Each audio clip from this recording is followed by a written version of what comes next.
Bentrovati, buongiorno telespettatrici, telespettatori di Antenna 3. Entriamo in diretta anche per questo lunedì 6 marzo per aggiornarvi su tutti i fronti della cronaca, dell'attualità e della politica. Tantissimi i fatti, la strage dei ragazzi a Gorgo al Monticano, fra poco ci collegheremo con Francesca Bozza, poi a Padova, ad Anguillara Veneta per il poliziotto eroe sono stati decisi i funerali di Stato. Oggi pomeriggio a Bassano del Grappa i funerali del 17enne colpito da meningite. Faremo poi un punto politico sul nuovo reddito di cittadinanza annunciato dal governo. Insomma, tanti i temi. Avremo come nostro ospite anche il sindaco di Treviso Mario Conte. Prima di tutto però il sondaggio di Ring che torna anche questa sera. Strage dei migranti, Piantedosi deve dimettersi? Se sì, il numero è quello in verde 0422 1626 691, se no non deve dimettersi. 0422 1626 690. La chiamata come sempre è gratuita. L'esito questa sera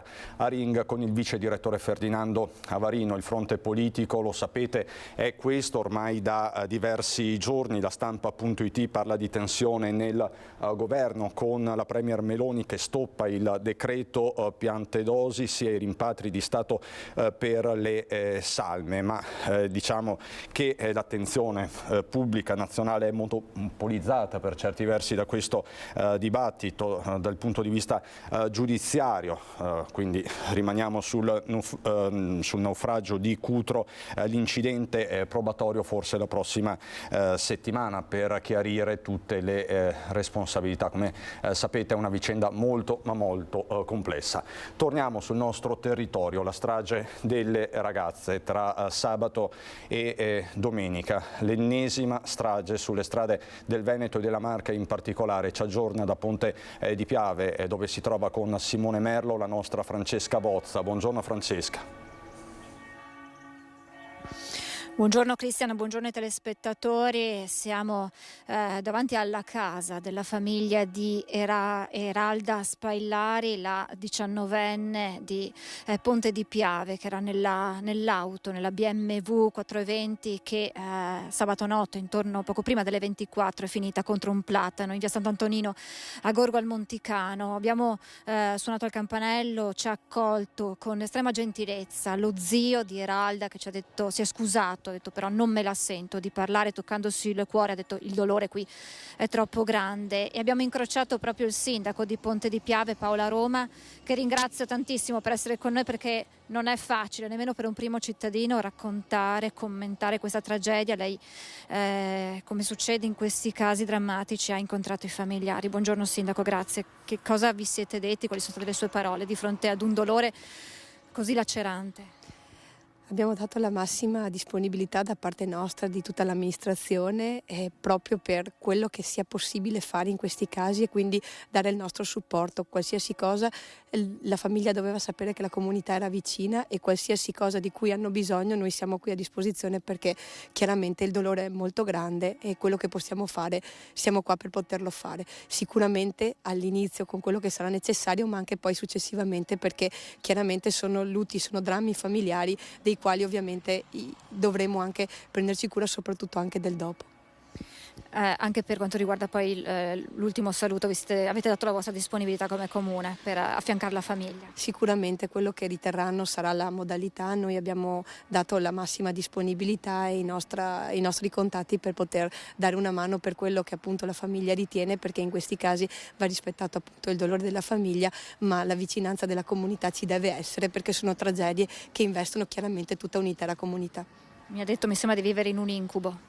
Sì, una situazione che sicuramente è difficile, soprattutto per la situazione della famiglia, che poi deve anche subire questi traumi e poi tutta la gestione successiva. Quindi è necessario che non si sentano soli rispetto anche nella situazione poi successiva, perché credo che questo sia il minimo che una comunità può dare anche nella disponibilità.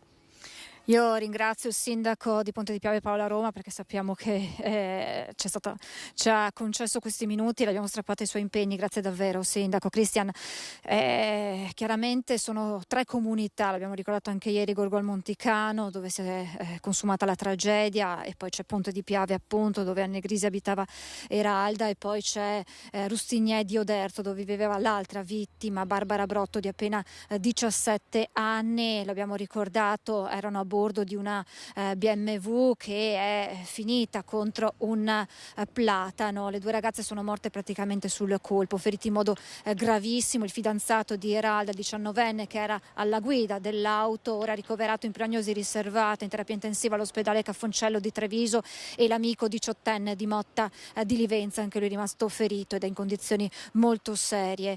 E naturalmente c'è poi il fronte delle indagini, i carabinieri con il comandante Fabio Di Rezze della compagnia di Conegliano, intervenuti immediatamente sul posto, hanno dato avvio nell'immediatezza alle indagini per chiarire la dinamica e per chiarire la posizione di una seconda auto, una Polo bianca, all'interno della quale viaggiavano 4 amici dei ragazzi che sono appunto usciti di strada, per capire se sia coinvolta.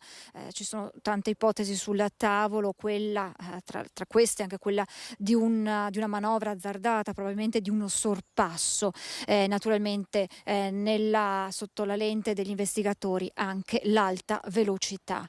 Io però, se sei d'accordo, farei vedere il servizio, la ricostruzione della cronaca di quella notte terribile tra sabato e domenica, nel servizio della collega Daniela Sizzia. Un boato, poi il drammatico silenzio, la BMW accartocciata sul platano, pochi istanti dopo una chiamata al 118, le sirene che squarciano quel momento irreale, a bordo 4 giovanissimi, per 2 di loro non c'è nulla da fare. A morire fra le lamiere Eralda Spaillari, 19 anni, di origine albanese, residente a Levada di Ponte di Piave, e Barbara Brotto, 17 anni, di Rustignè di Oderzo. A guidare l'auto il fidanzato della maggiorenne che sedeva accanto a lui. Si tratta di un 19enne residente a Pravis Domini, ma nato a Portogruaro. Lui è stato ricoverato in fin di vita all'ospedale di Treviso. Nel sedile posteriore un 18enne di Motta di Livenza in gravissime condizioni all'ospedale di Mestre. Un istante e si è consumata la tragedia. I sogni, le risate e l'allegria si sono fermate qui, contro questo albero. Via Sant'Antonino, un rettilineo. La BMW procede in direzione Oderzo. Sono 2 le auto, perché oltre a questi 4 giovani a bordo di una Polo ci sono i loro amici, 3 ragazzi ed una giovane tra i 18 e i 19 anni residenti nell'Opitergino. Insieme stavano andando a divertirsi, una serata in compagnia. Verso mezzanotte il drammatico incidente. La dinamica al vaglio dei carabinieri di Conegliano, sul posto anche il comandante della compagnia, il maggiore Fabio Di Rezze, oltre ai vigili del fuoco e ai sanitari del SUEM. L'ipotesi sulla quale gli inquirenti stanno indagando è che le 2 auto possono essersi urtate. La BMW è finita contro il platano, nessun segno di frenata sull'asfalto. L'altra vettura, per cause in fase di accertamento, avrebbe continuato la corsa dopo aver chiamato i soccorsi. Sotto shock i giovani amici avrebbero fatto ritorno a casa. Sulla strada le vite spezzate e quelle urla dei familiari giunti sul posto, fra i primi ad accorrere una residente. Fino a tardi siamo stati là in strada a piangere anche noi. Le 2 auto sono state poste sotto sequestro, ora tutto è da accertare. Saranno visionate anche le telecamere di videosorveglianza installate nella zona. Tante le domande a cui si dovranno dare delle risposte. Sarà la procura ora a valutare le ipotesi di reato. Pochi istanti dopo la tragedia è arrivato il vice sindaco di Gorro Monticano, Daniel Dallanora. La scena era terribile quando io sono arrivato, c'era questa macchina abbracciata al palo, all'albero praticamente. Scene strazianti, c'erano 4 ambulanze sul posto, automedica, carabinieri, vigili del fuoco.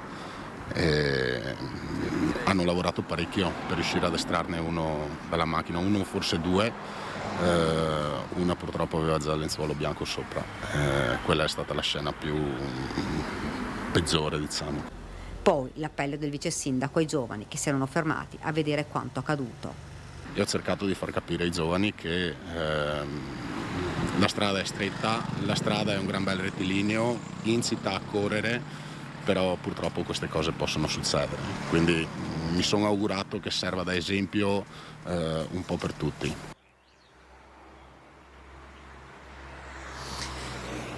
Eralda, 19 anni, e Barbara, 17 anni. Due ragazze bellissime, le avete viste nelle foto, con un futuro davanti tutto da costruire. Barbara aveva fatto uno stage l'estate scorsa, uno stage estivo presso la cooperativa I Tigli 2 di Gorgo al Monticano. Anche lì non c'è voglia di parlare, perché il dolore, lo shock è davvero profondo, come nel resto delle comunità coinvolte, ma ci raccontano che era una ragazza discreta, educata, che aveva svolto con estrema attenzione, in modo rigoroso, le mansioni che le erano state affidate durante quei mesi estivi. Attualmente lavorava in una pizzeria di Gorgo al Monticano, faceva lo stesso lavoro di cameriera in una pizzeria, ma di Ponte di Piave. Eralda, 19 anni, aveva studiato all'Epido Rocco di Motta di Livenza, il corso per estetiste, perché il suo sogno era proprio quello di aprire un centro estetico tutto suo e di costruire un futuro con il fidanzato che era alla guida della BMW sabato notte, che ora lotta tra la vita e la morte al Caffoncello di Treviso. Sognavano un futuro insieme, lo progettavano, sognavano di crescere insieme.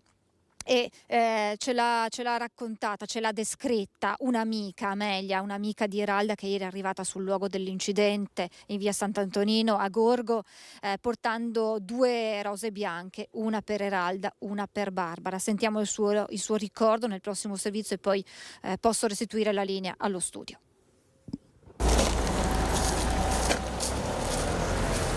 Ho portato dei fiori sia per Eralda che per l'altra ragazza. Amelia è una compagna di scuola di Eralda, entrambe frequentavano il corso per estetista all'Epido Rocco di Motta di Livenza.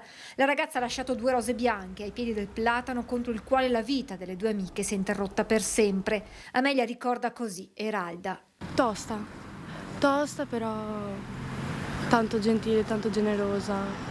In via del Chilo, a Levada di Ponte di Piave, dove la 19enne viveva con i genitori, una sorella e un fratello più piccoli, la ricordano come una ragazza sorridente, gentile. Nel bar del paese la vedevano spesso insieme al fidanzato quando facevano colazioni insieme. Quel fidanzato che ieri sera viaggiava con lei a bordo della BMW e che ora lotta tra la vita e la morte all'ospedale di Treviso. Conosco anche il fidanzato di Eralda, che sì, non so se stesse guidando, non so nulla, comunque era uno dei 2 ragazzi. Io devo andare su a Treviso, che ho sentito che è stato ricoverato là, il fidanzato di Eralda, e non so se riesco ad entrare. Provo a vedere. Eralda lavorava come cameriera nella pizzeria Costa Azzurra di Ponte di Piave, oggi chiusa, come spiega il cartello appeso fuori. Il dolore è troppo forte. Ma ci racconta meglio, il sogno dell'amica era quello di aprire un negozio di estetista tutto suo. Voleva crearsi un futuro col fidanzato, so che voleva andare in Albania, perché lei è nata in Grecia, ha origini albanesi. Anche Barbara aveva tanti sogni nel cassetto e un futuro tutto da costruire. A Rustignedio d'Erzo, dove la 17enne viveva con la famiglia, le parole lasciano spazio alle lacrime per un dolore inconsolabile, lacerante. È un amico di famiglia arrivato in via Sant'Antonino, sul luogo della tragedia, a ricordare Barbara. A casa da scuola, sembra che lavorava con sua madre, tranquillo, socievole. Bella ragazza. Questa l'ennesima strage sulle strade del Veneto, della Marca in particolare. Vi ricordo più di una settimana fa un'altra tragedia a Fossà di San Donà di Piave, dove è morto una 19enne, sempre nella zona di San Donà di Piave a inizio anno, il 9 di gennaio. Vado a memoria un'altra strage di ragazze, 2 vittime in una fuoriuscita autonoma sulla cintura proprio urbana di San Donà di Piave. Poi la strage del 14 agosto scorso a Godega di Sant'Urbano, 4 i ragazzi morti, insomma un bollettino di guerra vero e proprio. Qui con me c'è Romina Ceccato, la conoscete tutti, è la mamma di Riccardo Laugeni, uno dei 4 ragazzi morti nel luglio del 2019 sulla Jesolana, un fatto appunto che ben conoscete. Romina, che da anni porta avanti la sua battaglia per la sicurezza stradale. Romina, solo un flash, poi ne parliamo. Questo è uno stillicidio inspiegabile o spiegabile? No, hai pienamente ragione, questo è un bollettino di guerra inspiegabile, ma penso che possa diventare spiegabile se qualcuno ci dà una mano e cerchiamo di capire cosa manca per far capire a questi giovani l'importanza della vita. Quindi penso che si possa anche risolvere in qualche modo. E poi ne parliamo. Vedo che è già collegata da Anguillara Veneta la nostra Valentina Visentina con Francesco Rattai. Anguillara, dove sapete è successo quello che è successo, il poliziotto eroe che ha tentato di salvare la vita di un 75enne, ma sono morti entrambi. Un gesto di eroismo, i funerali di Stato per questo giovane uomo, ma ci racconta tutto Valentina Visentina. Buongiorno Valentina. Buongiorno da Anguillara Veneta, mi trovo davanti alla chiesa dove mercoledì si svolgeranno i funerali di Valerio Buoso, alla mattina alle 10:30 e nel pomeriggio alle 15:30 quelli del poliziotto Domenico Zorzino. Funerali di Stato e una giornata di lutto cittadino per l'intera comunità di Anguillara Veneta. Qui con me c'è Don Giampaolo, il parroco di questo paese, che è veramente stravolto dal dolore perché è una piccola comunità, 4.000 anime, si conoscono quasi tutti. Valerio era vicino di casa di Domenico e queste due famiglie sono distrutte, tanto che la famiglia di Valerio si sente quasi in colpa per quello che è accaduto, e a Don Giampaolo è aspettato il compito di consolare, di rivolgere alle famiglie una parola, di portare una parola di conforto. Sì, proprio stamattina sono stato a trovare entrambe le famiglie, anche insieme a Don Ulisse, che è l'assistente della polizia della provincia. Io ho assistito tra l'altro nei giorni scorsi, nella giornata di venerdì e di sabato, alle ricerche lungo l'argine, a questo momento struggente in cui sono stati trovati i corpi dei nostri due amici e al momento in cui assieme a Don Ulisse proprio abbiamo dato la benedizione. Tra l'altro assistevo anche a questo momento in cui il figlio di Valerio voleva chiedere scusa alla famiglia di Domenico. La famiglia diceva non devi chiedere scusa di niente, perché è un gesto che Domenico davvero ha sentito di fare, quello di fare di tutto per salvare la vita per una persona che aveva bisogno. Lei ha detto una frase bellissima: Domenico con questo suo gesto è già in paradiso. Mm-hmm. Sì, intendevo dire che non oso pensare che non sia già in paradiso chi dona la sua vita per il proprio fratello, chi ha fatto proprio come Gesù, che sulla croce è morto per salvare tutti noi, e Domenico ha fatto proprio questo, non ha avuto timore di affrontare il rischio della morte proprio per aiutare una persona che era in difficoltà, e quindi ci rimane davvero questo gesto di altissimo valore umano, anzi un valore divino potremmo dire. Come si svolgerà la giornata di mercoledì la ripercorriamo nel nostro prossimo servizio. Mercoledì sarà una giornata di lutto cittadino ad Anguillara Veneta. Alle 15:30 nella chiesa parrocchiale si svolgeranno i funerali di Stato in forma solenne di Domenico Zorzino, il poliziotto eroe del reparto prevenzione crimine della questura di Padova, morto nel disperato tentativo di salvare la vita a Valerio Buoso, il pensionato finito con la sua auto nelle acque del Gorzone e annegato insieme a lui. L'addio della 75enne invece sarà mercoledì ad Anguillara, ma alle 10:30. La comunità del piccolo paese della Bassa Padovana si stringerà attorno alle famiglie delle due vittime distrutte dal dolore. Martedì sera alle 20:45, sempre in chiesa, invece è stato organizzato il rosario per entrambi. Mercoledì in comune, 2 ore prima dell'inizio dei funerali di Domenico Zorzino, sarà allestita anche la camera ardente per consentire a tutti un momento di raccoglimento prima delle esequie.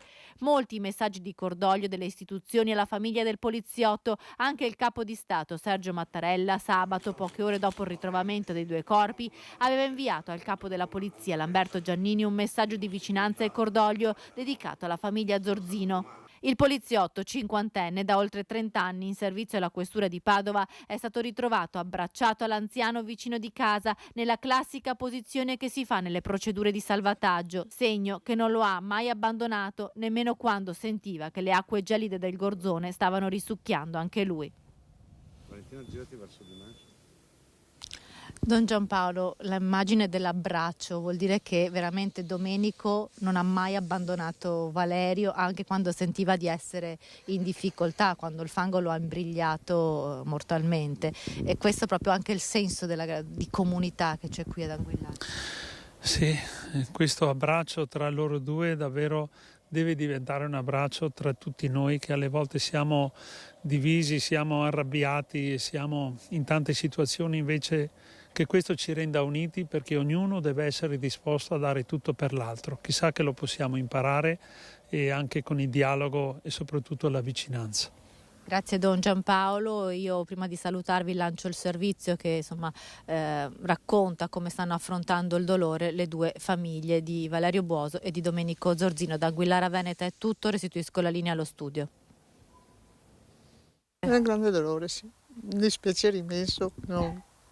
Ci dispiace, abbiamo il dispiacere doppio noi. La famiglia di Valerio Buoso non si dà pace, si sente in colpa con la famiglia di Domenico Zorzino. Sabato, poco dopo il ritrovamento dei due corpi, Emanuela Buoso, sorella di Valerio, ci ha subito detto che sentivano un dolore doppio, pensando alla vedova del poliziotto e al figlio appena 17enne che aveva perso il papà. Ci dispiace molto, abbiamo un dolore doppio.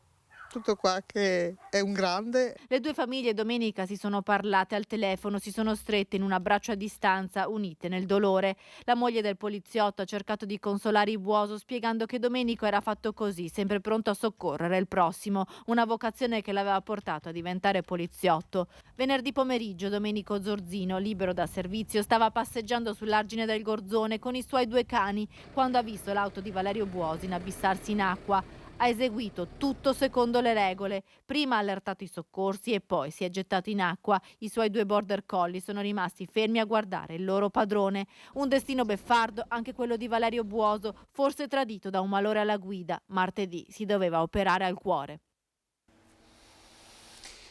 Eroismo, vero e proprio eroismo, questa volta il termine è assolutamente appropriato. Anche qui alla base di questa tragedia inenarrabile un problema alla guida, un incidente stradale di fatto. Romina Ceccato è qui oggi per lanciare un appello molto preciso.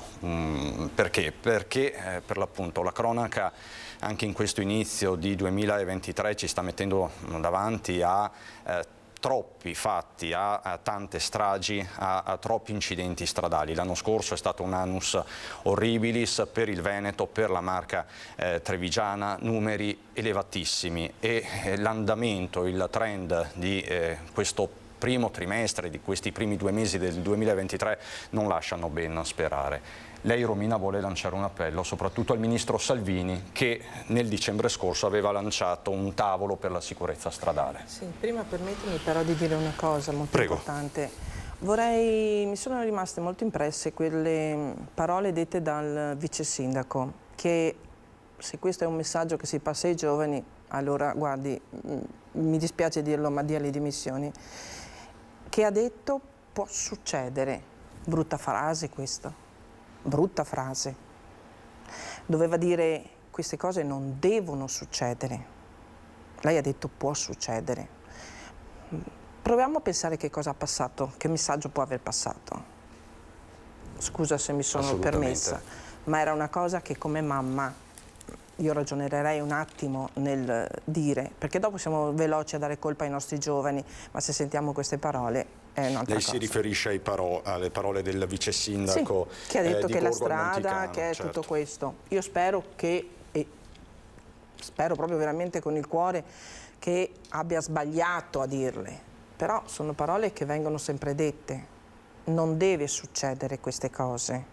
Ed è bello se lì c'erano dei giovani, perché è un messaggio molto importante. L'altro messaggio che io voglio lanciare, e dopo lancerò benissimo, è il ministro Salvini ha iniziato questa proposta, questa bella iniziativa di questo tavolo rotondo con il cambiamento del codice stradale. So, almeno da alcune fonti, che state lavorando. Ma noi siamo stanchi di sentire che state lavorando, siamo stanchi di sentire che state facendo qualcosa. Perché non allora, all'interno del Parlamento ci sono dei deputati, dei parlamentari delle nostre zone di cui noi abbiamo votato, di cui noi abbiamo dato fiducia. Quindi penso che qualche messaggio, visto che io cerco sempre di mandare qualche messaggio a qualche parlamentare, così ci sta chi mi aiuta, chi anche non risponde, però io dico, possiamo avere un incontro con lei, caro Ministro Salvini, e capire veramente che cosa sta facendo. Ma glielo chiedo, sa perché glielo dico? E spero che questo appello arrivi direttamente a lui, perché noi abbiamo anche noi da questa parte del Veneto, non solo parte importanti, città o varie, anche noi abbiamo votato questo governo. C'è chi ha votato una parte, chi ha votato, ma anche noi siamo andati a votare, anche noi abbiamo dato fiducia. Allora, quello che io dico, io sono, attenzione, io sono solidale. Quando andate a dare conforto, perché andate a dare conforto a quelle vittime che sono morte, quei clandestini, poverini che avevano bisogno di aiuto, ci siete stati. Siete stati presenti, avete dimostrato la vostra vicinanza. Bene, io sono con loro. Sulla guerra ci siete e parlate e andate anche nel luogo. Bene, sono contenta. Perché, sapete perché io dico che vi capisco? Perché la sofferenza io l'ho provata.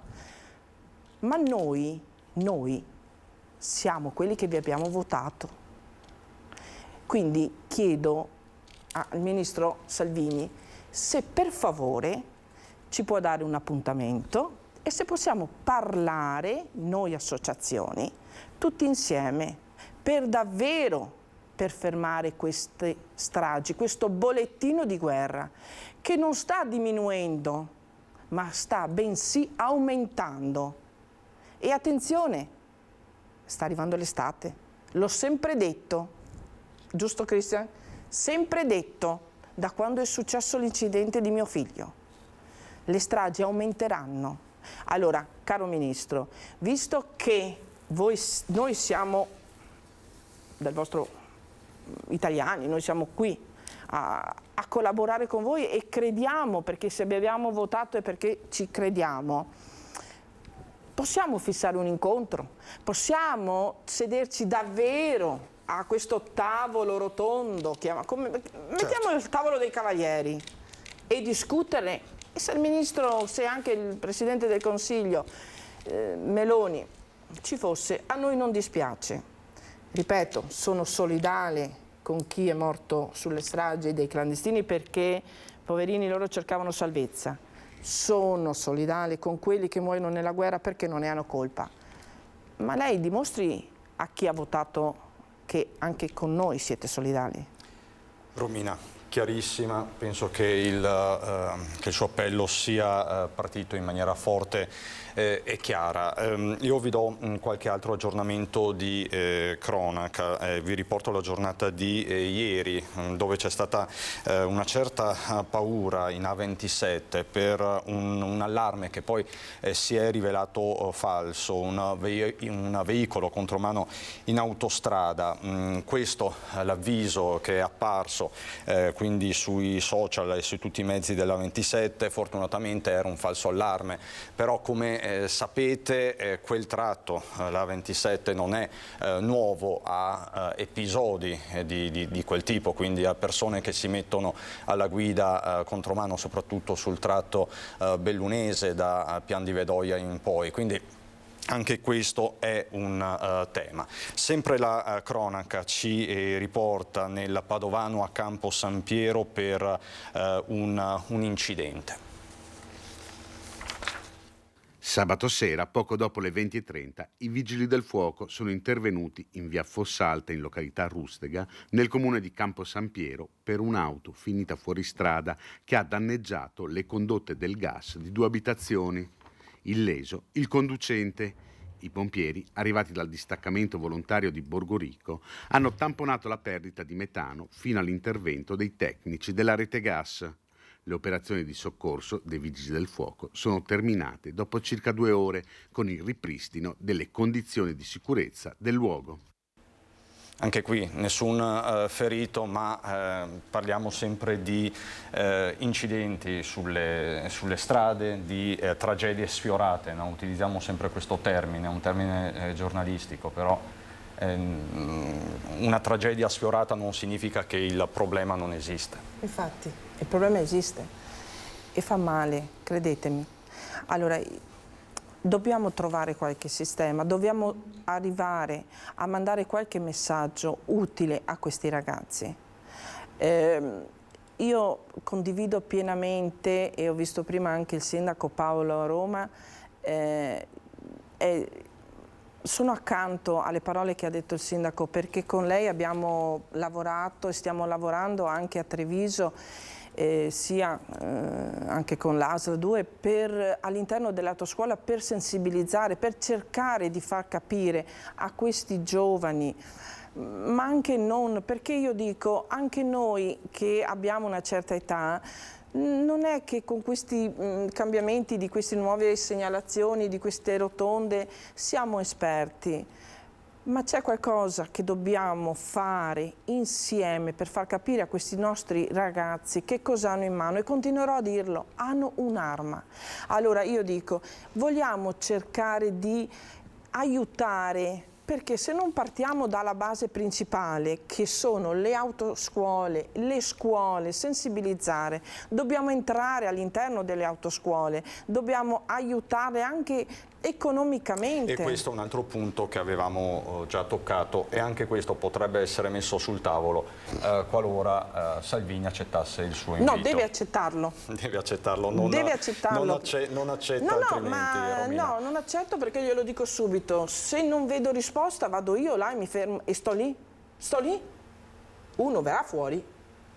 Romina, grazie davvero, grazie per questa sua ennesima testimonianza anche di forza. Noi andiamo avanti con la cronaca, ritorniamo a Padova. Ieri il ritrovamento di un cadavere sul Bacchiglione, ci sono degli aggiornamenti. Non ha ancora un nome il corpo senza vita riaffiorato domenica mattina dalle acque del Bacchiglione, avvistato da un passante che stava facendo jogging sul lungaggine Boschetto, all'altezza della passerella che collega i 2 quartieri di Brusegana e Volta Brusegana a Padova. Si tratta di un uomo di carnagione chiara tra i 30 e i 40 anni, sul corpo vistose ferite all'addome e al volto e alcune contusioni, segno che prima di finire in acqua potrebbe aver ingaggiato una colluttazione. Sul luogo del ritrovamento del cadavere la polizia scientifica ha raccolto numerosi reperti. Sull'ungaggine anche il medico legale per un primo esame e il pubblico ministero. Il corpo era in acqua da qualche ora, le ferite sembravano essere recenti e provocate da un'arma da taglio. Per il momento nessuna pista è esclusa, l'ipotesi di omicidio resta la più battuta, ma non si tralascia nemmeno quella del suicidio o dell'incidente. Le indagini sono affidate alla squadra mobile, che intanto sta cercando di risalire all'identità dell'uomo, che addosso non aveva documenti. Sono stati analizzati i suoi indumenti e i poliziotti hanno perlustrato la zona nelle vicinanze della passerella. Permettetemi di salutare Stefano Nadal, che ci sta seguendo. È un ragazzo che abbiamo intervistato anche nei mesi scorsi, sicuramente ve lo ricordate, un ragazzo che è rimasto gravemente ferito da un incidente stradale che porta su di sé i segni di un brutto incidente stradale, che sta portando la sua testimonianza in giro per le scuole della Marca, con un progetto dell'ULS 2 che è stato anche rilanciato a breve. Quindi un abbraccio, penso anche da parte di Romina, a Stefano Nadal, che ci segue sempre. Ciao Stefano. Allora, sta entrando il sindaco di Treviso, Mario Conte. Ci colleghiamo poi con Bassano, dove nel pomeriggio ci saranno i funerali del ragazzo morto a causa della meningite, e poi a Venezia, perché ho degli aggiornamenti, abbiamo anche degli aggiornamenti di cronaca da Venezia fra pochissimo.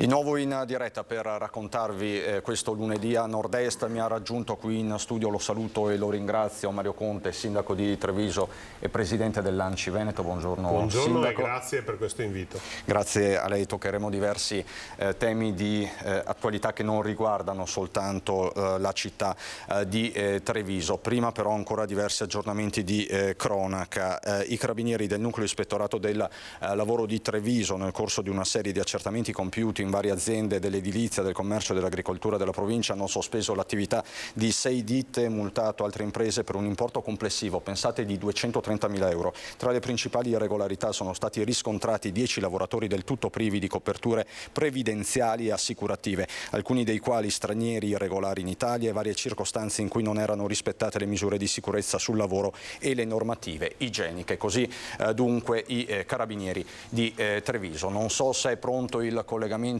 con Venezia, chiedo alla regia. Sì, siamo pronti, possiamo andare quindi a Venezia, dove c'è il nostro Filippo Fois con Raffaele Speranzon. Ma so, Filippo, buongiorno. Buongiorno Filippo, so che c'è un aggiornamento di cronaca da dare? Sì, buongiorno Cristian, buongiorno ai telespettatori di Antena 3. Purtroppo c'è un aggiornamento di cronaca molto grave su un incidente sul lavoro che si è verificato a Lonconi, in comune di Annone Veneto, un incidente sul lavoro che ha registrato un esito mortale. Si tratta dell'ennesima vittima che la nostra regione deve piangere in quella che è diventata un'autentica piaga, la sicurezza sul lavoro, e da oramai diversi anni in cima alla lista dell'agenda politica e sindacale, però purtroppo anche oggi dovremo dare, adesso stiamo facendo tutte le verifiche, naturalmente vi daremo tutti i dettagli nelle prossime edizioni del nostro telegiornale. Purtroppo dobbiamo dare nuovamente questa triste notizia. Io in questo momento mi trovo invece a Mestre, siamo nella sede regionale del Veneto di Fratelli d'Italia. Accanto a me c'è il senatore Raffaele Speranzon, vicepresidente vicario del gruppo di Fratelli d'Italia al Senato, e parliamo di reddito di cittadinanza, perché il reddito di cittadinanza è destinato a scomparire quest'estate e ad essere sostituito con un acronimo che è MIA, che sono, cosa vuol dire? Misure. Lo vediamo anche perché non me lo ricordavo neanche io, devo dire la verità. Ho perdonato. Misure di inclusione attiva. Inclusione attiva. Sì. Che cosa cambia, Speranzon? Perché noi abbiamo detto, magari voi avete detto in campagna elettorale, aboliremo il reddito di cittadinanza. Qualcuno potrebbe malignamente dire, ma come, avete cambiato solamente il nome? Allora, il reddito di cittadinanza nasceva come misura attiva per il lavoro. Sono stati spesi 20 miliardi di euro sottratti dalle tasche di tutti i cittadini italiani, con un obiettivo, quello di permettere ai percettori di individuare un lavoro. In realtà i risultati di questa misura ci dicono che solo il 2% dei percettori poi ha trovato il lavoro. Il 98% di coloro i quali hanno preso il reddito di cittadinanza non è stato inserito all'interno del mondo del lavoro, per cui come misura attiva nel mondo del lavoro ha fallito completamente. Cose diverse sono le misure assistenziali. Noi siamo pienamente a conoscenza del fatto che c'è una porzione della popolazione che non è occupabile, non è messa nelle condizioni di poter lavorare perché è anziana, perché ha delle disabilità, perché vive in un contesto sociale, socio-economico, geografico nel quale il posto di lavoro non si individua, l'opportunità di lavoro non esiste. Allora cosa è previsto? Per loro è previsto appunto una sorta di reddito di inclusione attraverso il MIA di 500 euro al mese, che comunque sono inferiori rispetto ai circa 700 che erano previsti precedentemente con il reddito di cittadinanza. Cosa diversa invece sono gli occupabili, cioè tutti coloro i quali magari hanno 21 anni, 25 anni, 30 anni, stanno benissimo, non hanno nemmeno figli a carico e sono stati, usiamo un termine un po' forte, drogati dal reddito di cittadinanza nel vedere un'opportunità di percepire comunque dei soldi senza lavorare e magari arrotondando con qualche lavoretto in nero. Ecco, questa pratica che ha prodotto poi una quantità incredibile di truffe denunciate dalla Guardia di Finanza per centinaia di milioni di euro, con il reddito di cittadinanza cesserà. Quindi quest'anno chiuderemo questa esperienza. Da luglio mi sembra. Già da luglio saranno gli ultimi a percepire il reddito di cittadinanza e quindi entro l'anno finirà, diciamo, questa esperienza fallimentare del reddito di cittadinanza e ci saranno queste due misure che sono una attiva che permetterà di avere 375 euro al mese per coloro i quali sono occupabili, ma entro 12 mesi dovranno comunque trovare un posto di lavoro con l'aiuto dei centri per l'impiego e quindi non più dei navigator, e comunque sono 375 euro al mese, quindi non è molto poco, in realtà ci si può fare poco. E quindi non disincentivano alla ricerca di un lavoro. Ecco, semmai mettono in condizione queste persone di avere comunque un piccolo cuscinetto decisamente più basso rispetto a quello precedente, con un tempo definito molto più limitato.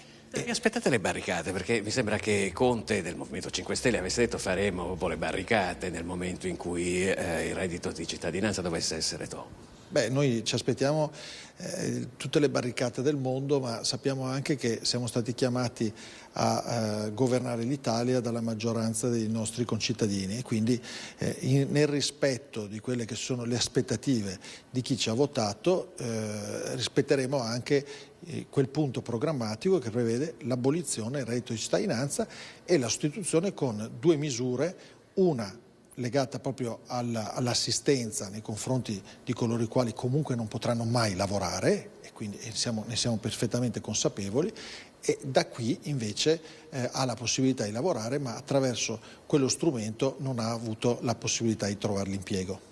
Grazie al senatore Raffaele Speranzon, vicepresidente vicario del gruppo di Fratelli d'Italia al Senato, e dalla sede di Mestre, la sede regionale di Fratelli d'Italia, noi vi restituiamo la linea.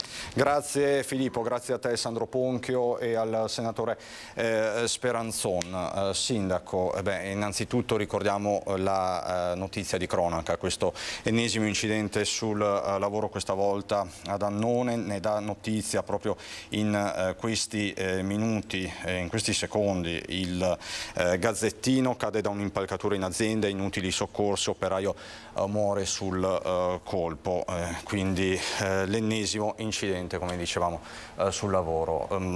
Sindaco, una battuta su questo, incidenti sul lavoro, e poi andiamo alla questione politica di questo nuovo strumento messo in campo dal governo Meloni. Sì, diciamo che leggere i giornali in questi giorni è particolarmente doloroso, perché in modo particolare le vittime della strada, e oggi si aggiunge un'altra vittima invece sul posto del lavoro, stanno ahimè caratterizzando le cronache locali e regionali, e quindi è evidente che serve uno scossone soprattutto da un punto di vista delle coscienze, perché parliamo comunque di una regione che investe molto nella manutenzione stradale, delle infrastrutture. Non possiamo parlare di territori che sono sguarniti o con infrastrutture problematiche. È altrettanto vero che continuano ad esserci una conta inesorabile delle vittime, soprattutto molto giovani, e quindi serve una reazione di comunità, serve una reazione di coscienza. È evidente che qualcosa non funziona, forse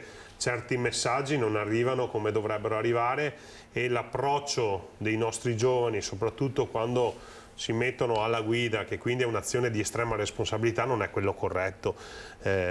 Quindi io in queste ore ovviamente mi stringo al dolore delle famiglie e lascio ogni riflessione ai prossimi giorni, però è altrettanto vero che come istituzioni, ma parlo davvero a tutti i livelli, dobbiamo cominciare a pensare a qualcosa di forte, perché io non vorrei continuare a contare le vittime ogni giorno. Prima Romina Ceccato, l'ha incrociata, lei la conosce, ha lanciato un appello al ministro Salvini, che aveva annunciato questo tavolo per la sicurezza stradale con una rivisitazione anche del codice della strada. Lei si può fare portavoce? Sì, assolutamente. Contatterò oggi stesso il ministro per ricordargli appunto questo impegno che si era preso, e lo faccio consapevole anche della sensibilità del ministro su questi temi.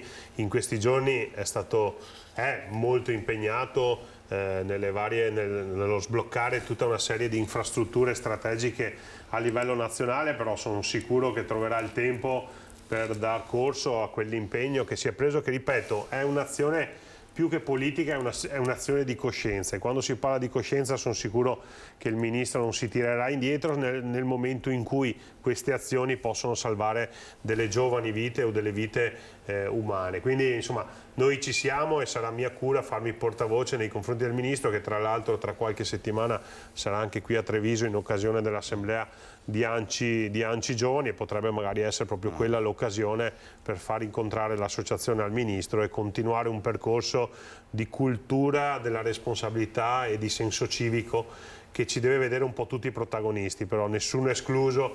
Quindi io chiederei davvero alle forze politiche di lasciare fuori dal dibattito politico questi temi, perché deve essere una responsabilità di tutti, di chi governa, di chi sta all'opposizione, di chi amministra a livello locale, di chi amministra a livello regionale, nazionale, perché qui c'è di mezzo la vita delle persone. Soprattutto di fronte a questi numeri. E una battuta velocissima su questo nuovo reddito di cittadinanza chiamato MIA?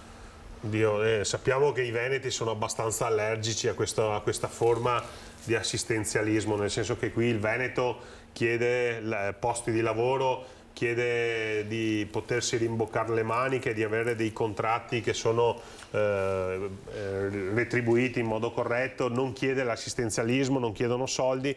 Però dico, se a livello nazionale è stata fatta questa proposta, adesso capiremo un attimo le caratteristiche e quelle che sono i pro e i contro di questa proposta. Sono sicuro che il governo ha valutato tutto. Di certo però condivido quanto detto da Speranzon: il reddito di cittadinanza, soprattutto nei nostri territori, si è dimostrata un'iniziativa fallimentare che non aveva alcun senso e che addirittura disincentivava la ricerca del lavoro. Ecco, fondamentale è l'obiettivo. L'obiettivo è quello di creare posti di lavoro, di creare assunzioni e fare in modo che ognuno di noi possa riprendere in mano la propria vita e non si adagi su un reddito di cittadinanza come era fino a ieri, che di fatto creava delle comfort zone che erano di fatto contro invece i posti di lavoro.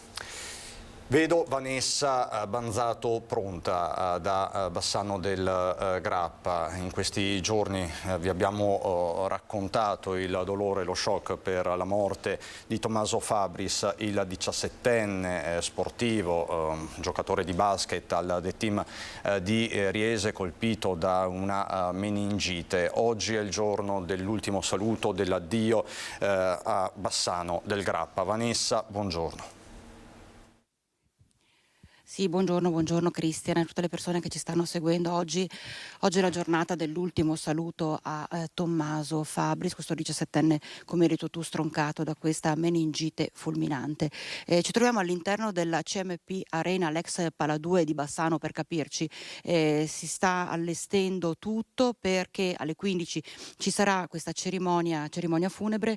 Vedete che sono già state posizionate alcune corone di fiori, alcuni mazzi di fiori sono già qua, e tra l'altro arrivano proprio dagli studenti e dai docenti del liceo scientifico Jacopo da Ponte di Bassano, nello specifico indirizzo sportivo, che era quello che Tommaso frequentava, era in quarta liceo, quindi gli studenti, gli amici, i professori hanno voluto così portare in omaggio in questa giornata così piena di dolore queste rose bianche, che sono un po' il simbolo anche di Tommaso, questo simbolo di vita, ecco, perché non si può definire altrimenti questo ragazzo, questo 17enne carico di vita, come l'ha descritto anche la stessa mamma, questo ragazzo buono, e i compagni, i professori, li avete sentiti anche nei servizi dei giorni scorsi, tutti hanno parlato di questo ragazzo dalla bontà d'animo enorme.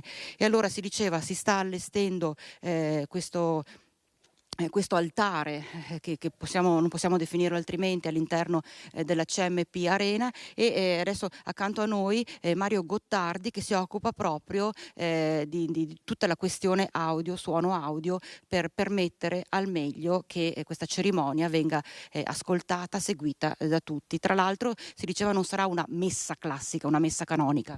Sì, come ci hanno comunicato questa mattina i vari parroci che saranno presenti, sarà una cerimonia, un ricordo su Tommaso, con tutti gli amici, con testimonianze. Ci sarà una parte religiosa, ma molte testimonianze da parte di chi conosceva Tommaso. Presenti quattro sacerdoti, tra cui 2, quello di Tezze sul Brenta dove abitava Tommaso Fabris e anche quello di Santa Croce dove si trova la CMP Arena. Sì, stamattina sono stati qua a concordare e ad accordarci appunto per capire come verrà fatta la cerimonia, insomma. Attese tantissime persone. Assolutamente sì, prevedono, non sanno neanche loro, di riempire tutta la platea ma anche le gradinate del Palazzo 2. È stato detto un dolore enorme anche per chi non conosceva direttamente Tommaso. Sì, penso proprio che è una cosa che ha colpito tutto il comprensorio del Bassanese e anche chi non conosceva questo ragazzo. Bene, allora grazie a Mario Gottardi, buona continuazione, buon lavoro e tra l'altro tra tutta la parte tecnica si stanno mobilitando anche gli organizzatori delle squadre di basket dove militava Tommaso Fabris, una promessa, vera e propria promessa dello sport, nello specifico della pallavolo, dall'NBA dove stava giocando in questo periodo e di Bassano e dalla squadra di Riese Pio X arrivano tantissimi messaggi, uno su tutti: Tommy sempre con noi. Si vede anche scritto, lo vedete su questi cartoncini, e con noi Carla Bizzotto dell'NBA, perché Carla, lei ha conosciuto Tommaso quando era un ragazzino che alle prime armi del basket e poi l'ha ritrovato più grande. L'anima bella di Tommaso abbiamo avuto la fortuna di incontrarla, sì. Adesso lo teniamo stretto nel cuore e gli chiediamo di farci sentire la sua presenza. Lei ha detto una cosa che hanno riportato tutti: era un'anima bella, era una persona buona. Assolutamente, arrivava proprio al cuore Tommaso e lì lo terremo. Bene, grazie, sarete in tanti oggi, immagino, qui a ricordare Tommaso. Sì, qui e anche domani e sempre. Infatti Tommy sempre con noi. Grazie a Carla Bizzotto dell'NBA, questa squadra in cui militava assieme alla Laurent Juan di Bassano e assieme, ricordiamo, al team di Riese Pio X, questo campione del basket, un campione del basket che in realtà continua a vivere, perché vogliamo ricordarlo, i suoi organi sono stati donati e di conseguenza altre 6 persone vivranno portando con sé un pezzettino di Tommaso. Quindi alle 15 inizia questa cerimonia che sì, religiosa, ma abbiamo sentito anche poco fa con il tecnico service, sarà soprattutto un momento per ricordare i bei giorni di Tommaso, i bei giorni passati con gli amici, passati con i compagni di scuola, con i compagni di squadra, con i familiari, insomma tutte le persone che conoscevano questo ragazzo. Christian.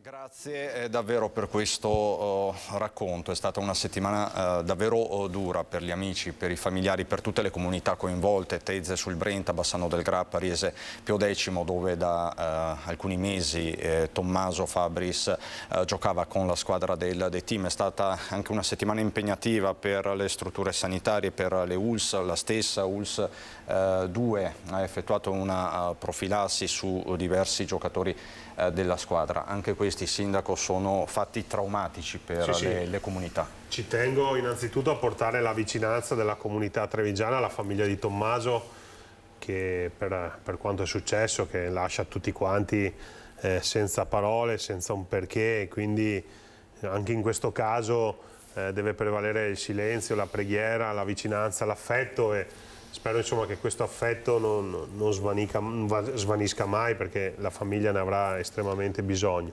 E io ringrazio comunque l'azienda sanitaria, perché poi in occasione di questi episodi si mette in moto una macchina di verifica e di prevenzione davvero importante, però devo dire anche in questo caso la consapevolezza e l'orgoglio di risiedere in una regione straordinaria da questo punto di vista, dove a fronte di un problema si mette in moto con un'eccellenza che è davvero unica, e quindi una magrissima consolazione è questo, vedere che le istituzioni reagiscono a fronte di questi episodi, che però davvero lasciano, soprattutto nei confronti della famiglia, degli amici e delle persone care a Tommaso, un dolore incolmabile.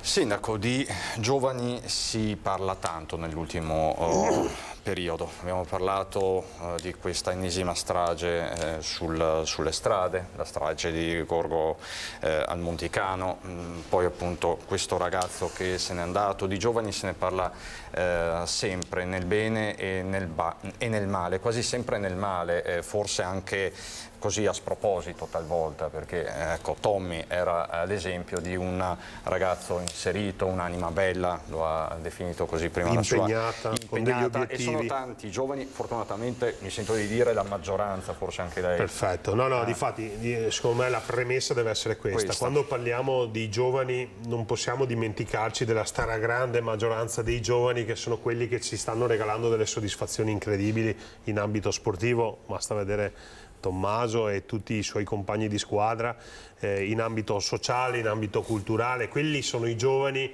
che rappresentano il futuro, il presente e il futuro delle nostre comunità. Poi è evidente che c'è una fetta di gioventù che non è piccola, però non è maggioritaria, che sta esternando molte volte con dei modi sbagliati, a volte anche oltre il consentito dalle normative e dalle leggi, sta esternando un disagio, no? Allora tante volte, anzi quasi sempre, la politica parla dei giovani ma si dimentica di parlare con i giovani. Io ho voluto andare un po' controcorrente e proprio sabato pomeriggio ho passato tutto il pomeriggio immerso a quelle che vengono giornalisticamente definite baby gang, quindi sono stato tutto il giorno in Piazza Borsa, in via Fiumicelli, quel quadrante che mi viene descritto come il Bronx della città di Treviso. Sono stato tutto il giorno in mezzo ai giovani. Perché, ecco, lo dico a chi è a casa e non è magari trevigiano, e sono tanti. Il problema qual è? Che nel weekend soprattutto il sabato pomeriggio, dalle 4:30 alle 18:30, la città viene, tra virgolette, anche qui poi dobbiamo interrogarci su questo termine, invasa da ragazzini, e anche nella natura delle cose, parliamo della città capoluogo, è chiaro che i ragazzini si danno appuntamento, però ogni tanto la situazione sfugge un po' di mano, risse, quant'altro. Io vorrei far chiarezza, perché effettivamente erano tanti, sono stati 150 ragazzi. Devo dire che, siccome ho letto, tra l'altro ci sta perché siamo in campagna elettorale, che qualche candidato che non conosce in alcun modo né la problematica nella città mi attacca da un punto di vista della sicurezza, e quindi si concentra sul tema della sicurezza e si dimentica di parlare di un tema sociale. Perché questi ragazzi, con i quali io ho passato un intero pomeriggio, devo dire che non mi sono mai sentito a rischio, incolumità, no?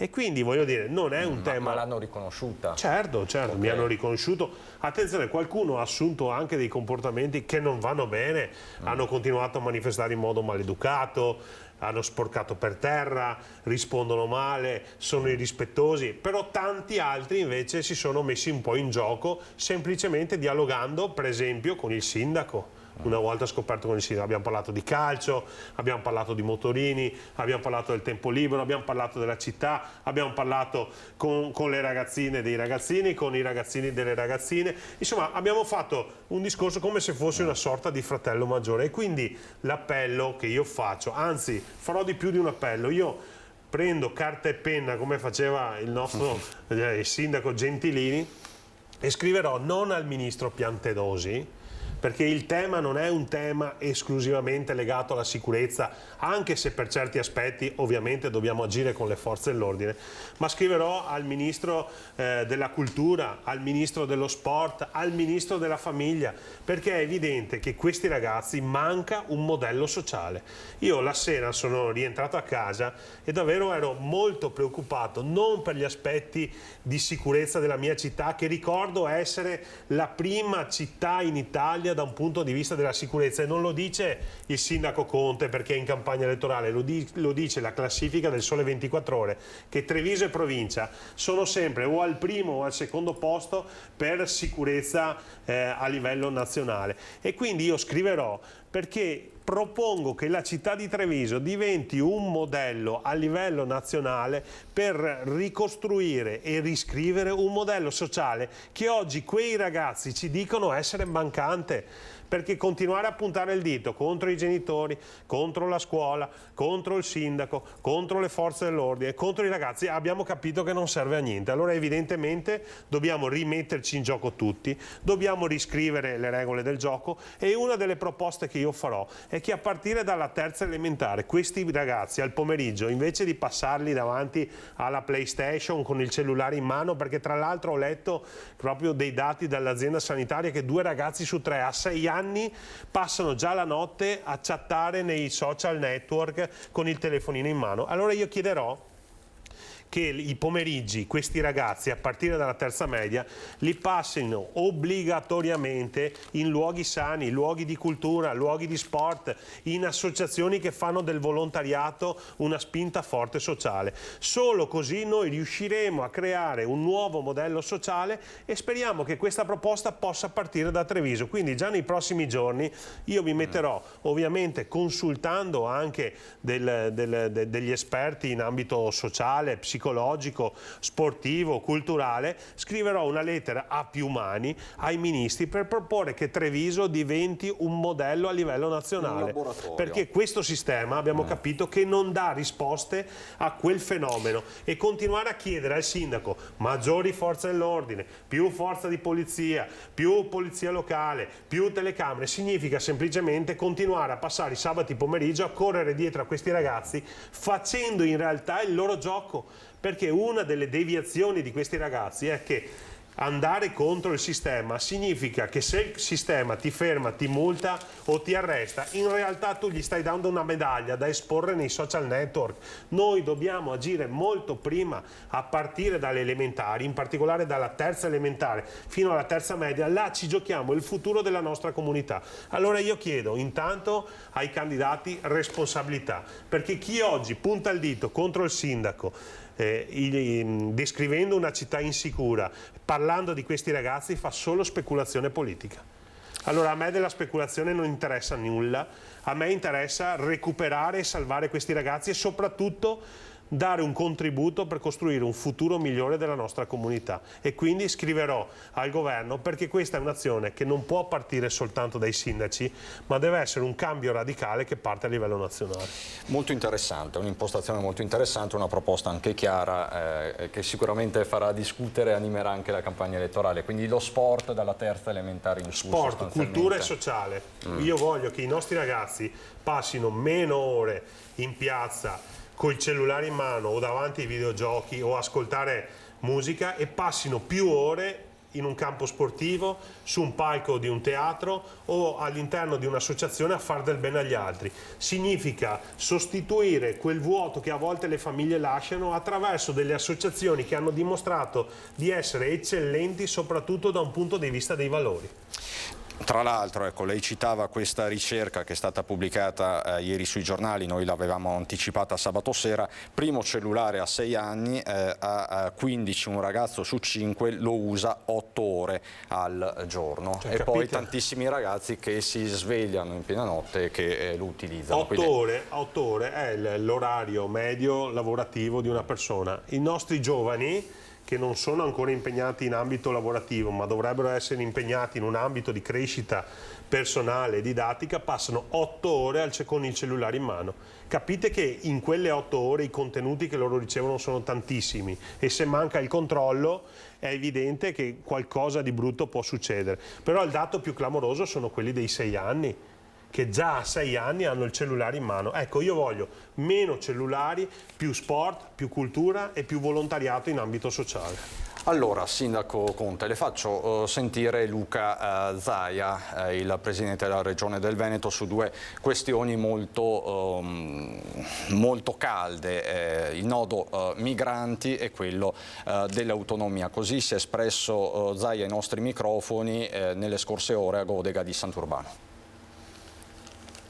Ma dico che il tema dell'immigrazione è un tema che ci tocca da vicino, dobbiamo aiutarli a casa loro, questo è scontato, ma dall'altro dobbiamo anche pensare che l'Europa è il convitato di pietra, non è che si possa pensare che l'Italia ha un problema che è quello che tutta l'Africa vuole arrivare in Italia. Noi siamo ospitali, lo diciamo da veneti, perché abbiamo dimostrato di avere il miglior progetto di integrazione, ma è altrettanto vero che l'Europa non può percepire il confine di Lampedusa come un confine italiano, un confine europeo, e l'Europa non c'è. Questa Europa non ci serve a nulla se non prende in mano questioni importanti come quella dell'immigrazione, piuttosto che, come abbiamo visto, la latitanza dell'Europa, ad esempio sul fronte dell'emergenza sanitaria, dove è arrivata sempre da buona ultima.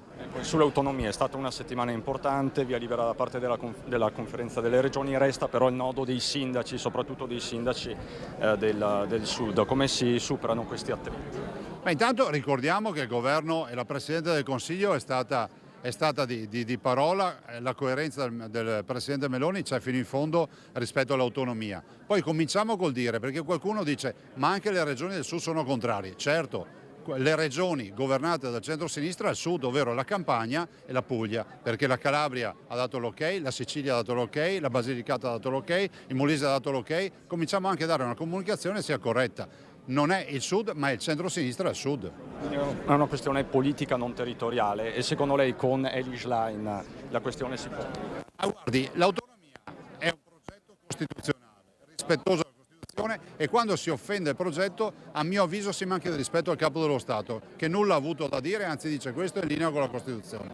Dall'altro dico una cosa, o l'autonomia la facciamo per scelta noi oggi, o qualcuno la dovrà fare per necessità. Quindi uno Zaia particolarmente accaldato su questo tema dell'autonomia. Quindi riepiloghiamo, la scorsa settimana c'è stato l'ok della conferenza delle regioni alla riforma Calderoli. 4 regioni non hanno votato a favore, le regioni di centro-sinistra, ma insomma il testo perlomeno in conferenza delle regioni è passato. C'è poi il nodo dei sindaci, anche con Mario Conte la scorsa settimana ne abbiamo parlato. Come si risolve, Sindaco, questo nodo? Perché mi pare che ci sia un muro contro muro. Ma diciamo che la parola chiave sul tema autonomia è responsabilità, no? Perché il Presidente Zaia dice sempre che l'autonomia è maggiore responsabilità per chi amministra i territori.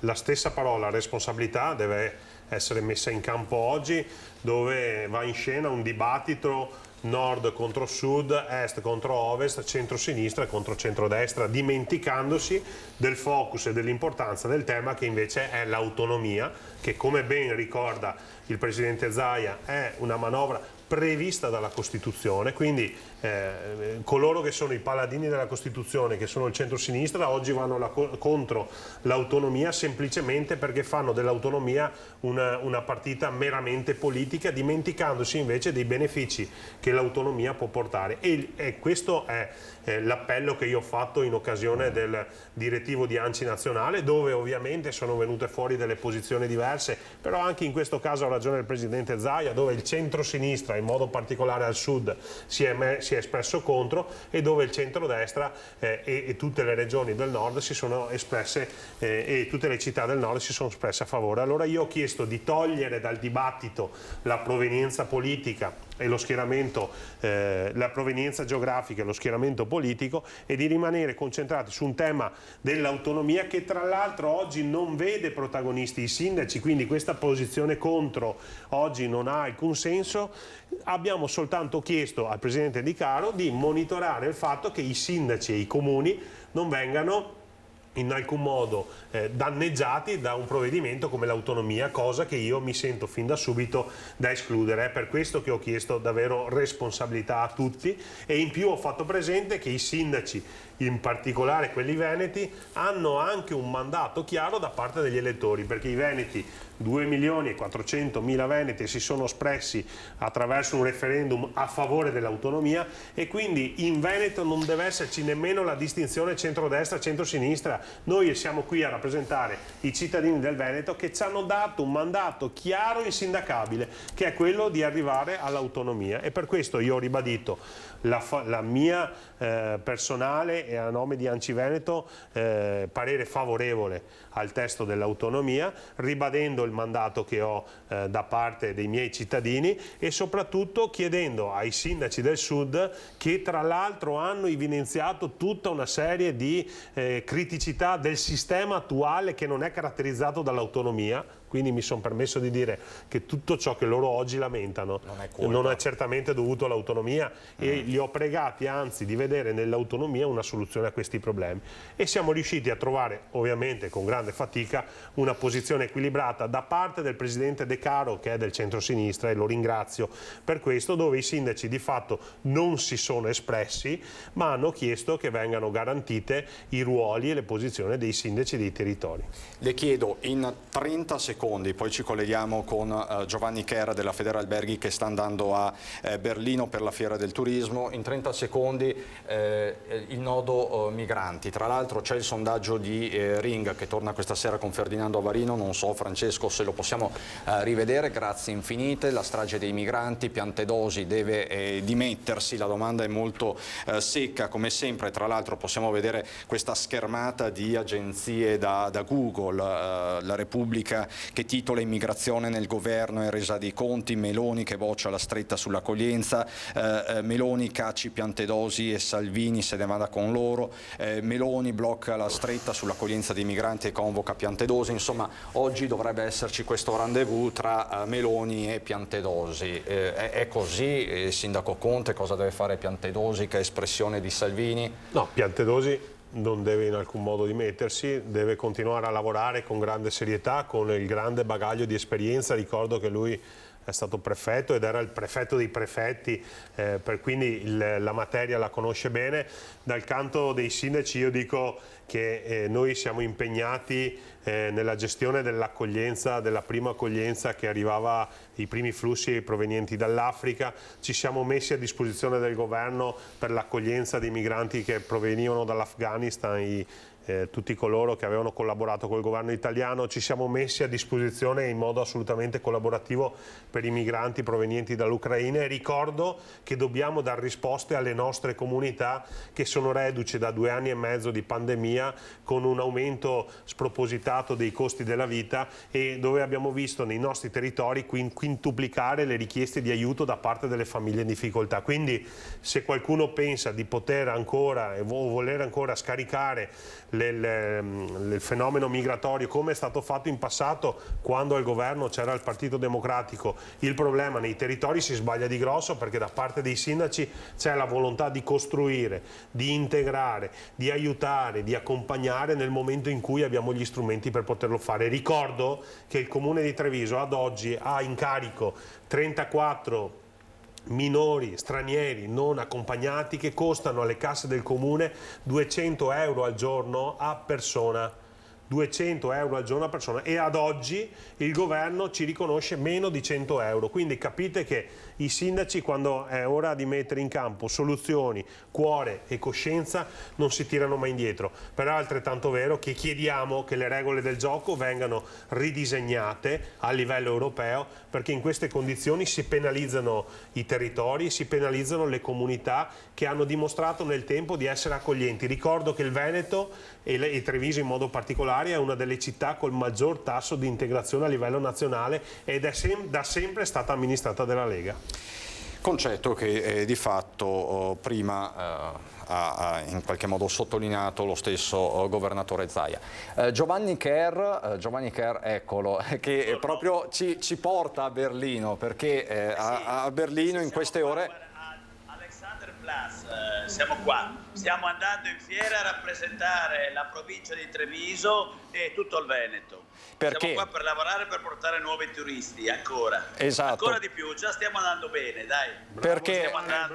Perché lo spiego a chi è a casa, oggi a Berlino, da qui ai prossimi giorni, si terrà la Fiera del Turismo, la principale a livello internazionale. Con quale bagaglio si presenta di aspettative, ovviamente, Giovanni Kerr? Ma allora le aspettative sono buone sicuramente. E dopo 2 anni e mezzo di pandemia il mercato sta riprendendo alla grande e io approfitto della presenza del nostro sindaco Mario Conte per ringraziarlo perché ha avuto la lungimiranza di investire sull'aeroporto di Treviso e di puntare molto con questi nuovi collegamenti con Ryanair che stanno portando effettivamente nuovi clienti nella nostra città. È una cosa fatta molto bene e stiamo vedendo i frutti e sono convinto che quest'estate non solo Treviso ma tutta la provincia goderà di questi frutti di questa campagna. Ma senta, grazie Mario. Grazie a te Giovanni, in realtà è un lavoro che abbiamo fatto insieme. Ma senta Ker, vengono per la città di Treviso, per i colli del Prosecco, per la vicinanza con la città di Venezia, per quale motivo?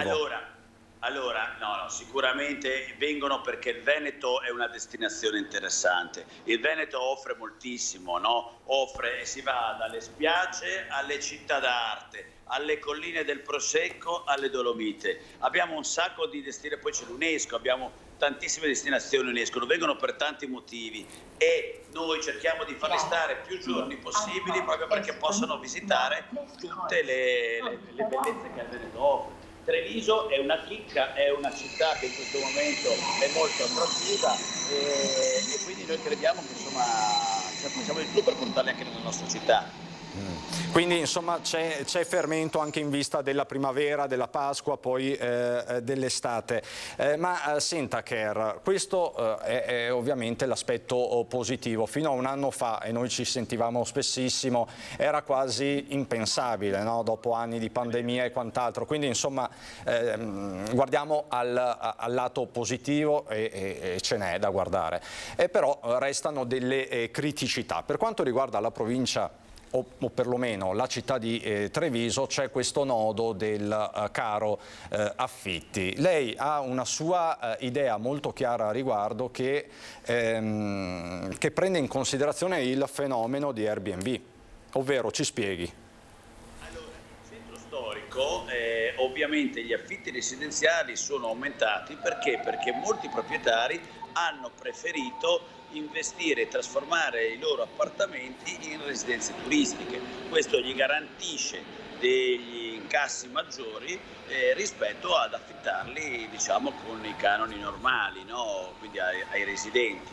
E questo tende a ridurre la quantità di appartamenti disponibili e ovviamente aumentare i prezzi di quelli restanti, di quei pochi ci sono. Per cui noi da tempo facciamo una battaglia come Federalberghi per regolarizzare questo tipo di struttura turistica. Ben venga, perché vivere in appartamento è sicuramente una cosa alternativa a vivere in albergo, però vogliamo che ci siano le stesse regole che abbiamo noi albergatori. Ecco, diciamo quindi che Airbnb un po' falsa i giochi e il nodo dovrebbe essere preso più in mano più dal governo, mi pare di capire, che dalle amministrazioni locali. Esattamente. Questo è un problema nazionale perché voglio dire il regolamento delle affittanze e dell'immobiliare è regata da leggi che sono leggi nazionali. Ecco, sentirei a tal proposito, poi ritorno da lei Ker per un'ultima battuta, il sindaco di Treviso. È una, insomma, Ker fa una considerazione molto circostanziata. Sì, io ringrazio Giovanni perché oltre a lavorare costantemente per promuovere il nostro territorio, poi ci dà degli spunti di riflessione per cercare di migliorare e dar risposta a quelle che sono delle criticità che evidentemente in questo momento hanno un po' caratterizzato i nostri territori, e quindi credo che io, se Giovanni è d'accordo, posso farmi anche portavoce a nome di ANCI Veneto, perché poi non è una questione trevigiana, veronese o veneziana, è un problema diffuso e quindi possiamo quantomeno affrontarlo a livello regionale per poi anche in questo caso farci portavoce a livello nazionale per fare una controproposta per cambiare le regole, perché io sono sempre per trovare il problema, analizzare e fare delle proposte di soluzione. Questo è il mio modo di lavorare, che corrisponde tra l'altro anche al modus operandi di Federalberghi e in particolare di Giovanni Ker. Quindi se lui è d'accordo potremmo davvero fare un incontro dove approfondiamo il tema, che tra l'altro condivido perché anche nella nostra città c'è stata un'esplosione di proposte ricettive con Airbnb, e quindi insomma noi siamo a disposizione per costruire una proposta che possa tamponare questo problema. Sì, perché di fatto, mi corregga se sbaglio, Kerr, questo è un po' l'effetto Venezia. È chiaro che se Treviso cresce dal punto di vista turistico si presentano un po' gli stessi problemi. È che Treviso ha dalla sua il fatto che può agire per tempo, mentre Venezia per certi versi, insomma, un po' la situazione lì è sfuggita di mano, o sbaglio? No, è corretto. Venezia ormai siamo tornati a risolvere il problema dell'overtourism, ci rischiamo addirittura che clienti che hanno un buon potere d'acquisto non ci vengano più perché non c'è più quella, diciamo, tranquillità, la possibilità di visitare la città in tranquillità, ma è in base ai turisti, quindi bisogna stare attenti anche quando una città diventa overtourism. Invece Treviso no, Treviso è una città super accogliente, Treviso è una città che ha gli spazi giusti e le dimensioni giuste, per cui voglio dire, io credo che abbiamo tutto il tempo per organizzarci e per proporre al meglio e per rendere Treviso ancora più attrattiva rispetto a quello che è stata fino ad oggi. Kerr, ultimissima domanda, poi la lascio davvero. A quali turisti farà maggiormente la Corte da qui ai prossimi giorni? Qual è il mercato da tenere sotto d'occhio in particolare? Siamo in Germania, che è il mercato storico diciamo, della nostra provincia, e continuerà sicuramente a esserlo, ma puntiamo anche a portare clienti da overseas, quindi da oltreoceano, quindi americani e canadesi in particolare. Kerr, grazie davvero, la vedo quindi da Alexanderplatz, auf Wiedersehen, Esatto. mi verrebbe da dire. Auf Wiedersehen a voi e speriamo di fare buon lavoro. Buon lavoro Giovanni, grazie. In bocca al lupo a lei Kerr e a tutti gli operatori veneti che si trovano a Berlino, albergatori. So che appunto sono in tantissimi che in queste ore stanno proprio facendo come Giovanni Kerr, perché mi pare che l'inaugurazione ufficiale sia domani, poi per 3 giorni è la fiera principale e poi il mercato tedesco, insomma, sappiamo che ha un certo peso specifico.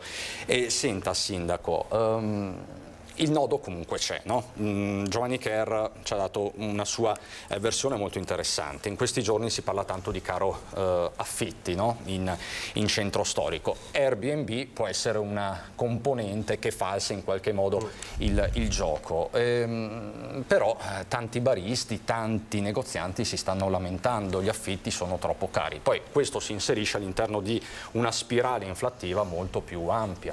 Sì, c'è da dire, anche sempre per correttezza di informazione nei confronti dei telespettatori, che ha fatto molta notizia la chiusura di quell'ambiente in Piazza dei Signori, proprio perché a Piazza dei Signori in realtà negli stessi giorni ne stanno aprendo altri 3, quindi è evidente che Treviso non ha perso l'attrattività. C'è un problema in quel caso di mancato dialogo tra l'inquilino e il proprietario, dove da una parte non si rinuncia a qualcosa, dall'altra forse con l'aumento dei costi energetici, con l'aumento dei costi della vita, eccetera, non si riesce più a far fronte a quelle spese così importanti. Quindi voglio dire, io non farei di tutta l'erba un fascio.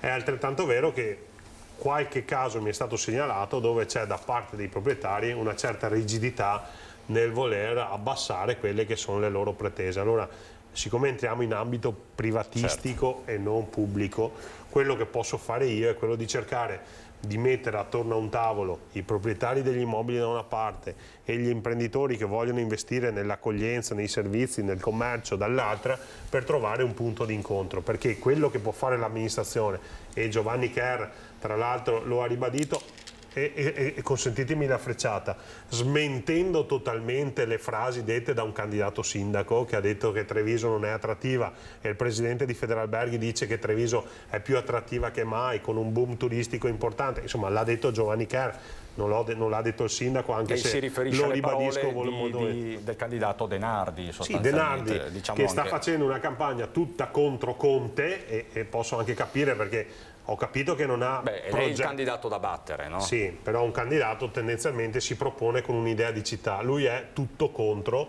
e sparando, consentitemi, anche delle grandi fesserie che vengono puntualmente smentite una volta dal prefetto, una volta dalle forze dell'ordine, oggi da Federalberghi. Cioè tutto quello che dice viene smentito smentito. E questo cosa evidenzia? Che non conosce la città, però è un problema suo.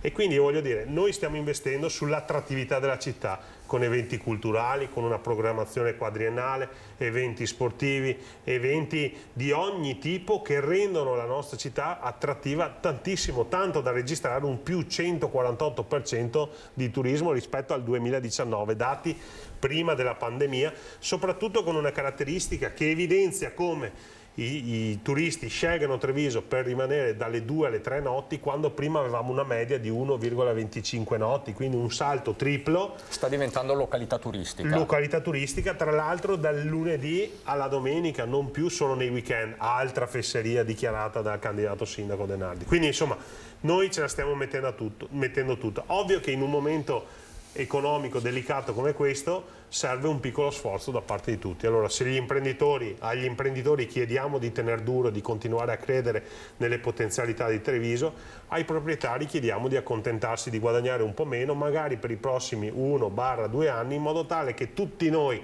ci riassettiamo un po', ci assestiamo in una situazione economica di stabilità e possiamo insieme costruire il futuro della nostra città, che promette davvero bene, perché ricordo che la promozione con Ryanair, così come la programmazione culturale, sportiva e enogastronomica che abbiamo messo in campo in questi anni, fanno sì che le prenotazioni che Ryanair ci comunica dei prossimi mesi sono davvero impressionanti per quanto positive sono. Quindi voglio dire, ci sono tutte le condizioni per poter costruire un futuro davvero importante per la nostra città. Anche perché tra l'altro tra 3 anni ci sono le Olimpiadi e anche Treviso in questo potrebbe avere un quindi ruolo. Noi ci siamo, il ruolo del sindaco è anche quello a volte di mettersi al centro delle diatribe per cercare di trovare un punto di equilibrio, è quello che farò. Sindaco, io la ringrazio, avremo modo e tempo da qui ai prossimi 2 mesi e mezzo di campagna elettorale di tornare su tanti altri temi, insomma già vedo che c'è una certa vivacità. Io più che campagna elettorale continuerò a fare il sindaco fino al 15 di maggio, dopo spetterà ai cittadini decidere chi sarà il sindaco del futuro della nostra città di Treviso. L'appello che faccio è però per conquistare qualche manciata di voti, non screditiamo tutta la città descrivendola come insicura, brutta, morta, perché 1 non è così, 2 raccontiamo bugie ai nostri cittadini, 3 se qualcuno vuole screditare, screditi il sindaco ma lasci stare la città ai miei cittadini, perché la politica dello screditare a me francamente non piace. Mi piacerebbe un confronto su un'idea di città, però chi non ha idee scredita. Ecco, noi passeremo quelle poche serate a far campagna elettorale, perché il tempo che ho per fare la campagna elettorale è davvero poco, perché sono impegnato a dare risposte ai miei cittadini, o comunque lo impiegheremo nel raccontare quello che abbiamo fatto, quello che stiamo facendo, ma soprattutto quello che vogliamo fare nei prossimi 5 anni. Sindaco, grazie davvero, buon lavoro, noi ci aggiorniamo presto. Siamo alle battute conclusive, però ho ancora un collegamento aperto con Vicenza, con Daniele Garbin, mi pare di vederlo, chiedo alla regia, Daniele Garbin, che parla di truffe agli anziani. Dovrebbe essere in collegamento con il comandante provinciale, eccolo, con il comandante provinciale di Vicenza, il colonnello Giuseppe Moscati. A te la parola, Daniele. Sì, buongiorno, grazie della linea. Siamo nel comando provinciale di Carabinieri di Via Muggia a Vicenza, siamo in compagnia del comandante, il colonnello Giuseppe Moscati. Buongiorno. Ecco, ci troviamo qui perché parliamo di truffe agli anziani. Ecco, oggi è una giornata importante, c'è un'iniziativa promossa proprio dal comando provinciale di Carabinieri che proprio è sempre in prima linea da parecchio tempo proprio per sensibilizzare gli anziani con una serie di iniziative, di convegni. Ecco, di che cosa stiamo parlando, colonnello? Allora, innanzitutto parliamo dell'odioso fenomeno delle truffe agli anziani, che rappresenta una fenomenologia molto importante nella provincia, nel senso sicuramente da debellare e da seguire attentamente. All'attività di contrasto, quindi con l'identificazione degli autori di queste truffe, va condotta anche un'attività informativa. Quello che sta facendo l'Arma dei Carabinieri con una serie di incontri che vengono svolti in tutta la provincia per dare dei consigli contro le truffe, e in questo caso oggi promuoviamo la diffusione di questa pubblicazione di una brochure con un decalogo di consigli per le persone anziane. Ecco, diciamo che è stata anche una cosa eccezionale, avete coinvolto la prefettura e il vescovo, per cui anche questo c'è una mobilitazione un po' generale di tutte le autorità in luogo per dire che cosa. Questa brochure verrà distribuita, avvisiamo, anche perché questi convegni avete anche coinvolto 2000 persone fino adesso. E questa brochure verrà distribuita d'intesa con Sua Eccellenza il Vescovo anche con il settimanale diocesano, questo proprio per garantire una distribuzione capillare in tutto il territorio. Di concerto con la prefettura questa attività viene svolta periodicamente con appunto quegli incontri di cui abbiamo parlato prima. Ecco, allora intanto avvisiamo chi si sta seguendo in questo momento, ringraziamo allora il colonnello, chi vuole approfondire questa sera diamo appuntamento a TG Vicenza, ecco grazie colonnello. Grazie a voi e la cosa più importante è questa, se ci dovesse essere qualsiasi segnalazione da ricevere, di chiamare i carabinieri al 112. Perfetto, allora a questo punto non c'è niente da dire, lascio la linea allo studio.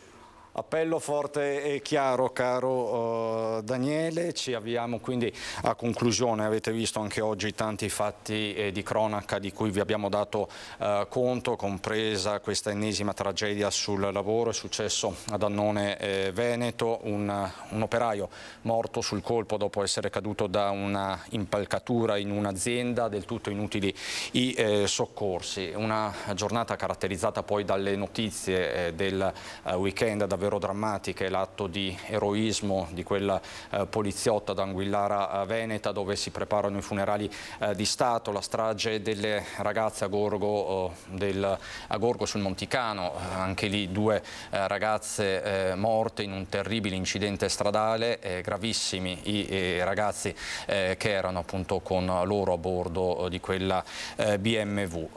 Abbiamo lanciato un appello preciso con Romina Ceccato dell'associazione Alba, Luci sulla buona strada, al ministro Salvini. Avete sentito anche le parole del sindaco Conte, che si farà portavoce di questa richiesta di convocare questo tavolo sulla sicurezza stradale e andare a incidere anche sul codice della strada.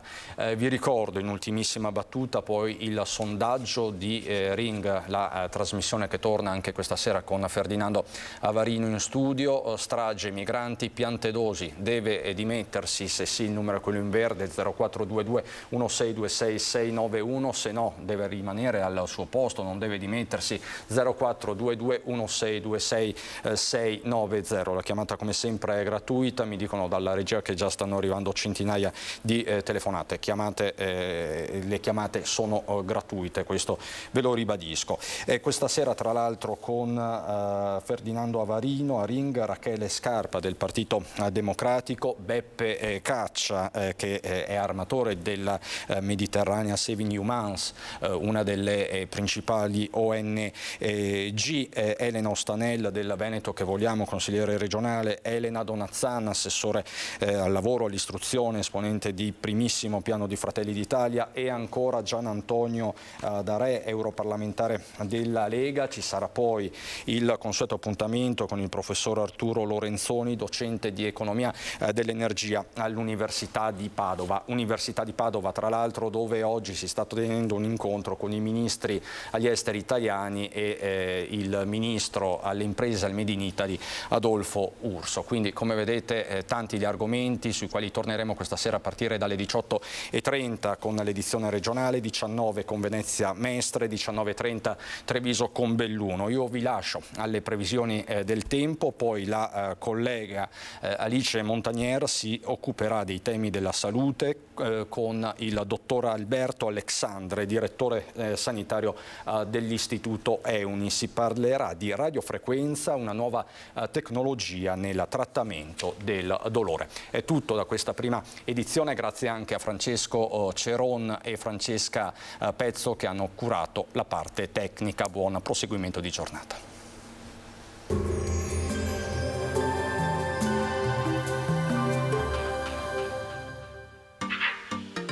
Tremonti, attrezzature e materiale per saldatura professionale a Montebelluna. Bentrovati al meteo. La tendenza per l'inizio della settimana ci dice che la pressione atmosferica diminuirà e il tempo sarà variabile. Vediamo insieme il dettaglio di lunedì 6 marzo. Sul Veneto contesto instabile, come ci mostra la grafica, cielo in prevalenza nuvoloso o a tratti anche molto nuvoloso, a parte qualche parziale schiarita. Probabili poi alcune fasi di deboli precipitazioni sparse con neve a quota 1000 metri. Temperature in lieve calo, minime tra 3 e 6 gradi, massime invece comprese tra i 9 e i 12 gradi all'incirca. Ci spostiamo ora sul Friuli Venezia Giulia, anche in questo caso il tempo sarà incerto con cielo coperto e isolate schiarite, con il passare delle ore piogge sparse che potranno essere deboli o localmente moderate. Temperature minime tra 4 e 8 gradi, massime sugli 8-11 gradi. Infine diamo uno sguardo al Trentino Alto Adige, dove il contesto sarà lo stesso. In cielo prevarranno le nubi con locali precipitazioni nevose oltre gli 800.000 metri. Temperature minime sui 3 gradi, massime tra i 13 e i 14 gradi all'incirca. Dal meteo di Antena 3 per ora è tutto, grazie per l'attenzione. Arrivederci.